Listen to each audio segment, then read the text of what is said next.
Let's just take a quiet moment together first. Allow your mind, your spirit, just to settle for a second. Now, I want you to consider an area of your life, maybe one where you feel you're really wrestling for control right now. Just hold that gently in your thoughts. What might it actually look like? What might it feel like to release your grip? Welcome. Today, we're stepping into something that, well, it feels deeply counterintuitive, doesn't it? Especially compared to how the world often tells us to operate. Yet it holds this profound, almost revolutionary power. We're going to explore this extraordinary idea that true strength, real peace, and the deepest kind of victory. They aren't always found by clenching our fists tighter, trying to force things. Sometimes they're found in learning the art of letting go. And that really does stand in stark contrast to the constant striving, the grasping that we're often told is the only way to succeed. It's a challenging idea for so many of us, isn't it? I mean, Mhm. from the time we're small, we learn to assert ourselves, to push, to achieve. Society tends to measure strength by, how much control you have, how well you can bend things to your will through effort. This wisdom we're looking at today, it asks us to consider a whole different dimension of strength, one that sort of begins right where our own energy and control run out. Exactly. And that word itself, surrender, it immediately brings up images of defeat, doesn't it? Waving the white flag, giving up. But the truth we're exploring today, it flips that completely on its head. The paradox is this. Real spiritual strength, genuine strength, often doesn't come after we've won the battle through our own power. It actually begins the moment we stop trying to muscle our way through on our own. It's like a strength that flows through us rather than coming from us. hmm And that distinction is just critical. When we yield, when we intentionally release that fierce grip we have on our lives or in a situation, we don't actually become weaker. We potentially open ourselves up to a strength that's far greater, far wiser than our own limited abilities. We usually think victory means, getting the promotion, overcoming the obstacle, winning the argument, fixing the problem, an external thing. But spiritual victory, well, it looks fundamentally different. So what does it look like then if it's not the usual trophy or, the obvious conquest? It's often described as more of an internal state, a posture of the heart, of the spirit. It can look like raised hands, perhaps, open palms, not in defeat, but in acceptance, in trust, ready to receive. At its very core, it's a heart that is fully surrendered. That internal posture, that yielding of our will, our fears, our own desired outcomes, that's presented as the truest mark of victory in this spiritual understanding. It's a victory over our own need to control everything, a victory found in trusting something larger. So it's less about winning by forcing our will on the outside world and much more about finding this internal state of alignment, peace, trust. That feels, well, it feels vulnerable. It really asks for a big shift in how we see ourselves, how we see the world.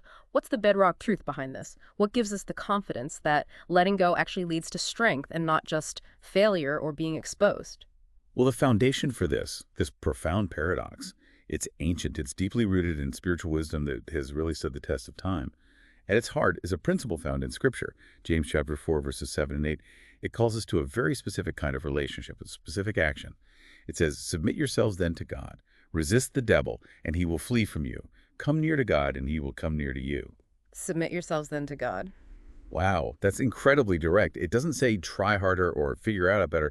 It starts with submission. And that absolutely requires humility, doesn't it? A recognition that there's a power, a wisdom, a purpose that's just greater than anything our own minds can fully grasp or control. Absolutely. It demands that humble acknowledgement of divine authority, wisdom, and love. It's really an invitation to stop relying only on our own finite abilities, our smarts, our resources, our willpower, and to shift our reliance onto an infinite source. It suggests the true path forward, the path to peace, to wholeness, to a different kind of victory. It isn't something we have to white-knuckle and figure out perfectly ourselves. It's something known to a power infinitely greater. Our part. It's to draw near and to yield. Now, we keep using this word surrender, and it is so easily misunderstood. We need to be really, really clear here. You mentioned earlier, it's not the same as defeat. This wisdom we're talking about makes a very specific, vital clarification on that. Yes, absolutely. This cannot be stressed enough. Yeah. Surrender in this spiritual context is emphatically not giving up when things get tough. It's not resignation to a bad outcome or just passively accepting defeat. That's often what the world means by surrender, and that's what our gut instinct fights against. Okay. So if it's not giving up, not resignation, what is it then? How should we understand it? It's defined more like giving in. But the crucial part is who you are giving into. It means giving in to the one who knows the way forward perfectly, whose wisdom is beyond measure, whose power is limitless. You're not surrendering to the circumstance or to despair or to an enemy.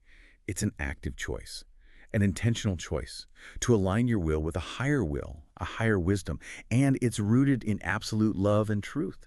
An active choice, rooted in faith and trust. That takes a different kind of strength, doesn't it? Not the strength to control, but the strength to trust, to release, to yield. That takes real courage, especially when everything inside us is yelling, grab the wheel, fix it yourself. Tremendous courage, yes. It really demands stepping out of that illusion that we have ultimate control and stepping squarely into faith, into trust. It's a posture that admits our human limits, our inability to see the whole picture or manage all the variables, while at the same time placing our confidence in a wisdom and power that is limitless. It's recognizing that sometimes the most powerful thing we can possibly do is to just step aside, allow divine action to unfold. Let's make this really practical. This isn't just abstract theory. It's something that genuinely transforms lives. We can look at examples, stories of what this looks like when people actually live it. There are some incredibly moving illustrations. Yeah, one that comes to mind right away is the story of a business owner. A man who'd poured years into building his company. And for years, he operated like so many people do, just wrestling with every single challenge, consumed by anxiety, trying with all his might to force success. Sheer willpower, exhaustive effort, controlling every little detail. You can almost feel the weight of that, can't you? The stress, the sleepless nights, strategizing, worrying, just trying to hold the whole thing up by himself. Oh, I can picture that so clearly. So many people, whether it's in business or creative work or even just managing family life, they know that feeling, trying desperately to keep all the plates spinning through sheer exhausting effort. So what was his breaking point? What was the turning point towards surrender for him? Well, his turning point came after years of this really draining struggle. He finally just hit a wall, realized his efforts, as tireless as they were, weren't bringing him peace, weren't bringing sustainable success either. So he decided, consciously, to lay his company's future before God. He made a deliberate choice to stop the wrestling and start surrendering. He intentionally loosened his grip on trying to micromanage every outcome, every potential problem, every single opportunity. That phrase is so vivid, stopped the wrestling and started surrendering. It captures that shift perfectly. So what happened? Did all his business problems just disappear? Well, not necessarily in that sort of instant magical way we sometimes hope for, but the change was profound and actually surprisingly swift in human terms. Within just a few months of making that conscious shift, that internal shift to surrender, he felt a significant easing of his chronic stress. The anxiety lessened. And then, here's where the paradox really showed up in his circumstances. Unexpected opportunities started appearing. Strategic partnerships formed. Solutions to problems that had plagued him for ages began to emerge. And these were developments he absolutely knew he could never have orchestrated or forced into being himself, no matter how hard he had wrestled before. Wow. So the moment he released that death grip, stopped trying to force things with his own limited power, different doors opened. Opportunities came that were outside his control, maybe even outside his imagination before. That's a really powerful, real-world example of how releasing control can actually open the way for something greater to happen. It really underscores that sometimes the outcomes we want so desperately are just beyond our capacity to manipulate or force. Sometimes our own striving can actually block the flow of a larger, wiser, more effective power. Surrender didn't mean he stopped working, mind you. He was still leading his company. But his internal posture changed from that anxious striving to a kind of faithful yielding. And that shift, it created space for a different kind of progress. Yeah, there's another example you shared, equally powerful, but from such a different area, the deeply personal journey of recovery from addiction. Yes, the story of a young woman. She was grappling with addiction, facing relapse after relapse, even though she was putting in immense effort, trying so hard to overcome it. Anyone who's faced addiction themselves or loves someone who has knows that heartbreaking cycle. Trying, falling back, the deep discouragement that comes with Oh, it. absolutely. That cycle of trying and failing can feel just utterly hopeless. Where was her breakthrough in that really relentless battle? Her breakthrough came when she was guided, gently, to shift the focus and the posture of her prayers. For so long, her prayer had basically been, God, fix me. God, empower me to fight this. God, help me win. You see, it was still centered on her fighting, her winning, with God maybe as an assistant. The shift came when she started praying, God, take this. God, I surrender this to you. That is such a subtle shift in words, but Wow. profoundly significant in meaning, isn't it? God fix this still kind of keeps the problem and the solution within my control, asking for help with my plan, but God, take this. That's an act of consciously, intentionally handing the whole thing over, the problem, the struggle, the outcome. It's an act of profound humility and trust. Precisely. It was moving from asking God to sort of co-sign her battle plan to surrendering the battle itself into his infinitely capable hands. And the result of that surrendered posture, she found lasting change. Her community saw such a transformation in her life, they actually started calling her Victory. And it's important, isn't it, to understand why they called her Victory. It wasn't because she had one big dramatic moment where addiction was instantly gone. Exactly. The story makes it really clear. Her being called Victory wasn't because she miraculously beat addiction overnight in one final battle. No. She was called Victory because she learned the victory that comes from surrendering daily. It's the ongoing practice, continuously handing her struggle, her fears, her desire for control over to a higher power. That's what defined her triumph, and that's what continues to sustain it.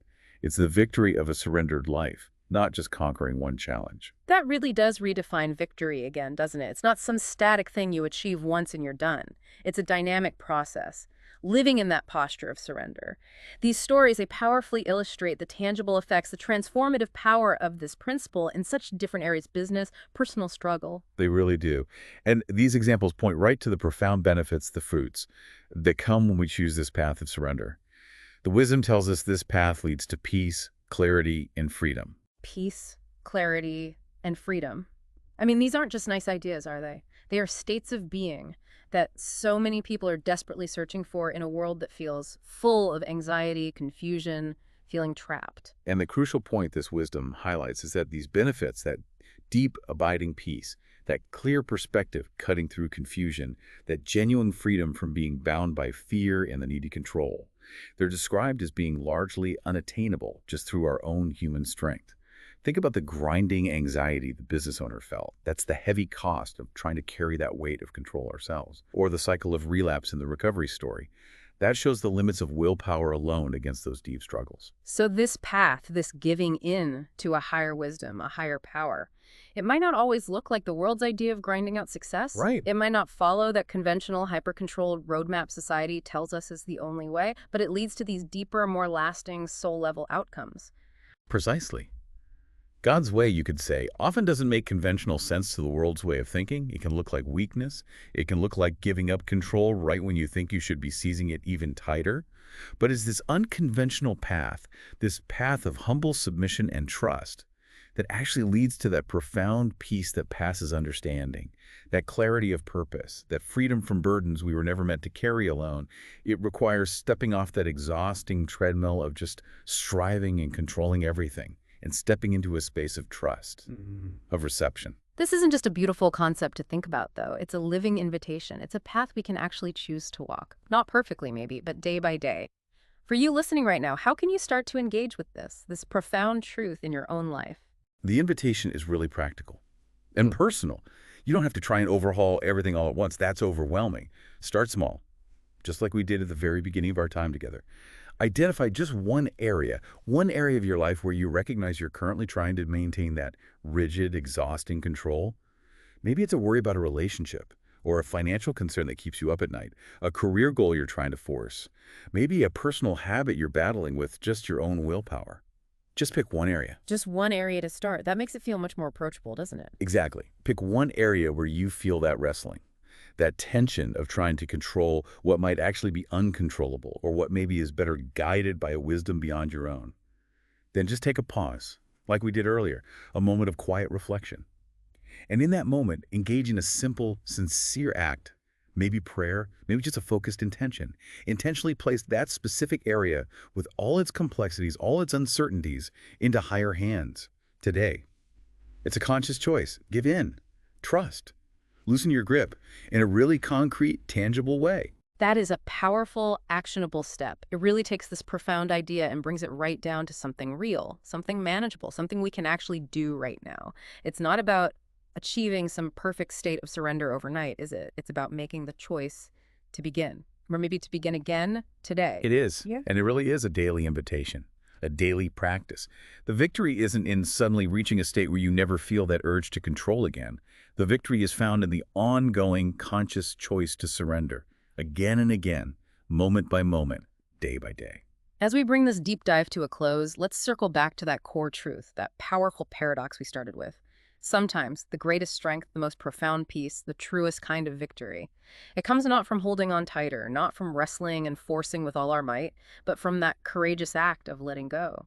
True victory, in this deeper sense, isn't always the trophy the world sees and applauds. Sometimes, maybe most beautifully, it looks like raised hands, open palms, a heart released from that heavy burden of control, fully surrendered, that internal state, that posture of trust. That's the deeper win, the more enduring triumph. So let's end where we began. Consider again that area of your life where you feel you are currently wrestling for control. Just hold it there for a moment. In this moment, right now, what might it look like to release your grip?